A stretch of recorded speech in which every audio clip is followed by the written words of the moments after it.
안녕하세요. 오늘 저희가 함께 좀 깊이 들여다볼 자료는요. 이재명 정부 유망 투자 분야와 정책 전망 이 분석 보고서입니다. 잠재적인 행정부의 핵심 산업 또 정책 방향은 뭘지 좀 살펴보고 이게 또 당신에게는 어떤 의미가 있을지 좀 깊이 이야기 나눠보겠습니다. 네, 안녕하세요.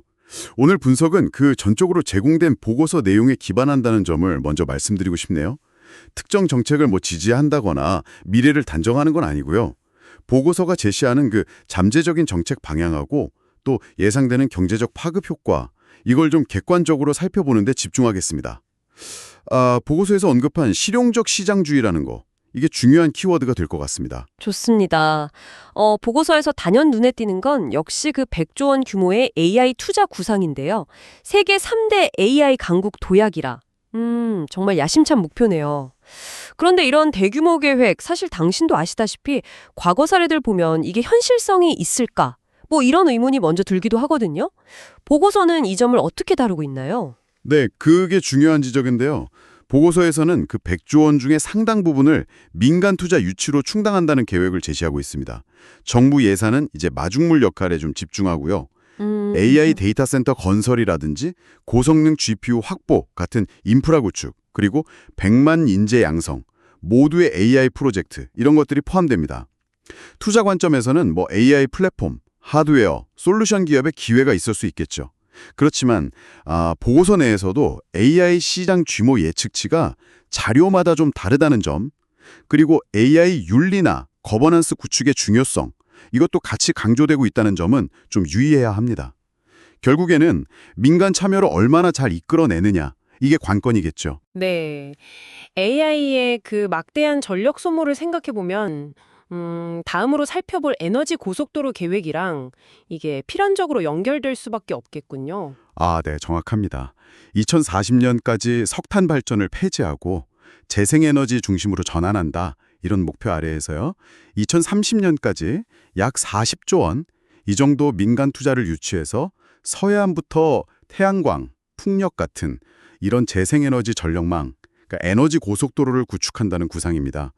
그리고 이게 또 흥미로운 점은 AI 발전과의 상호 유전성인데요. AI는 막대한 청정 전력이 필요하고 에너지 고속도로는 안정적인 공급을 목표로 하고 동시에 이 복잡한 차세대 전력망 운영에는 또 AI 기술이 필수적이라는 거죠. 그러니까 재생에너지, ESS, 스마트 그리드 기업들한테는 기회가 될 수 있겠고요. 보고서에서는 그 지역 주민 반발, 님비 현상 해결책으로 햇빛 바람 연금 모델을 제시하는데 이것도 좀 혁신적인 시도로 평가되는 것 같습니다. 이런 신산업 육성을 위해서 기업 활동 규제를 네거티브 방식으로 전환한다. 이런 언급도 있었어요. 원칙은 허용하고 예외만 금지하는 방식 말이죠. 근데 이게 과거에도 좀 시도됐다가 큰 효과를 못 봤다. 이런 지적도 있지 않습니까? 네, 맞아요. 네거티브 규제 자체는 AI 같은 신산업 분야에서 혁신을 촉진할 잠재력은 크다고 봅니다. 하지만 보고서 역시 과거 유사 시도가 법 개정이 지연되거나 규제 당국의 좀 소극적인 태도 이런 것들 때문에 실효를 거두지 못한 점을 지적하고 있어요. 그러니까 중요한 건 발표 자체가 아니라 실제 기업 활동의 제약이 정말 해소되는지 그 실행력을 면밀히 지켜봐야 한다는 점입니다. 이 부분이 결국 당신의 비즈니스나 투자 결정에 실질적인 영향을 미치겠죠. 아까 K배터리, K방산, K컬처 이런 것들이 언급되던데요. 네, 맞습니다. 보고서는 이걸 묶어서 이제 K-이니시에이티브라고 부르는데요. 이게 뭐냐면 개별 산업의 성공이 다른 K산업의 어떤 브랜드나 신뢰도를 높이는 그런 선순환 효과를 노리는 전략으로 해석됩니다.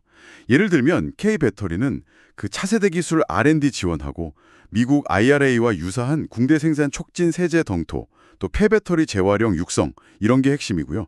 K방산은 세계 4대 수출국 목표, 그리고 R&D 투자 확대, K컬처는 정책금융이나 K콘텐츠 펀드를 통해서 대규모 자금을 지원하겠다. 이런 계획이 주목됩니다. 여기서 중요한 점은 단순히 개별 산업을 육성한다기보다는 AI나 반도체가 국방력을 높이고 에너지 정책이 배터리 수요를 끌어올리고 이런 식으로 상호 연계되어서 시너지를 낸다는 가능성, 그리고 국내 공급망 강화나 리쇼어링 지원을 통해서 경제 안보를 강화하려는 의지, 이런 걸 보인다는 겁니다. 그런데요, K컬처의 성공이 예를 들어서 K방산 구매 결정에 뭐 직접적인 영향을 준다, 이렇게 보기는 좀 어렵지 않을까요? 보고서가 제시하는 이 K-이니시에이티브 시너지라는 게 어떤 구체적인 연결고리가 있는 건가요? 아니면 좀 더 뭐랄까 추상적인 브랜드 이미지 제고 이런 수준의 이야기인가요? 보고서는 분명 시너지 효과를 기대하고 있습니다만 방금 말씀하신 대로 그 구체적인 메커니즘이나 실현 가능성에 대해서는 좀 더 냉정한 평가가 필요해 보이긴 합니다. 이 점은 뒤에서 다시 한번 생각해 볼 지점인 것 같고요. 그 전에 보고서가 지적하는 그 위험 요인들, 이것들을 먼저 짚어봐야 할 것 같습니다. 기회만큼이나 고려해야 할 변수들도 많거든요. 네, 그렇죠. 어떤 위험 요인들을 좀 주목해야 할까요? 아마 당신이 투자나 사업 계획 세우실 때 반드시 고려해야 할 부분들일 텐데요. 네, 보고서 내용을 요약하면 크게 한 4가지 정도로 볼 수 있습니다. 첫째는 역시 그 AI 100조 투자 같은 막대한 재원 조달의 현실성 문제, 특히 민간 자본 유치가 성공할 수 있을지, 그리고 국가 채무 부담 증가 우려 이런 거고요. 둘째는 네거티브 규제 전환이나 R&D 거버넌스 개혁 같은 정책들의 실행력 문제입니다.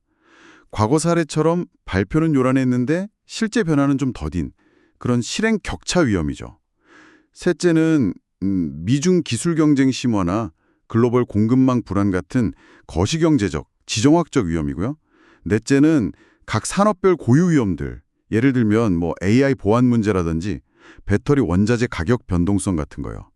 그리고 여기에 더해서 고질적인 기업 지배구조 문제, 소위 코리아 디스카운트 요인과 이걸 개선하려는 정부 노력을 계속 주시해야 한다는 점입니다. 종합해보면 잠재적인 이재명 행정부는 AI나 친환경 에너지 같은 미래 기술에 대규모 투자를 계획하고 실용적 시장주의 기조 아래에서 민간 자본을 좀 적극적으로 활용하려는 모습을 보이는 것 같습니다. 기회 요인이 분명히 있지만 재원 마련이라든지 정책 실행력 그리고 대내외적인 위험이라는 만만치 않은 과제들도 안고 있는 셈이네요. 그렇습니다. 보고서의 결론도 결국에는 민간 자본 동원 능력과 구체적인 정책 실행력, 이게 성공의 열쇠라고 강조하고 있거든요. 역동적인 변화의 가능성을 보여주는 동시에 투자자 입장에서는 신중한 접근하고 지속적인 모니터링이 필요하다는 점을 시사하는 거죠. 네, 오늘 분석을 마무리하면서요. 당신께 마지막으로 한번 던져볼 질문은 이것입니다. 아까 잠시 언급했던 그 K-이니셔티브의 시너지 효과 말입니다. 과연 K컬처의 성공이 KAI나 K방산의 실질적인 경쟁력 강화라든지 해외 수주 증가로 이어지는 그런 구체적인 파급 효과를 만들어낼 잠재력이 얼마나 될까요? 아니면 이건 주로 국가 브랜딩 차원의 수사에 머무를 가능성이 더 클까요? 그 실현 가능성의 정도를 어떻게 가늠해 볼 수 있을지 한번 곱씹어 볼 만한 질문인 것 같습니다.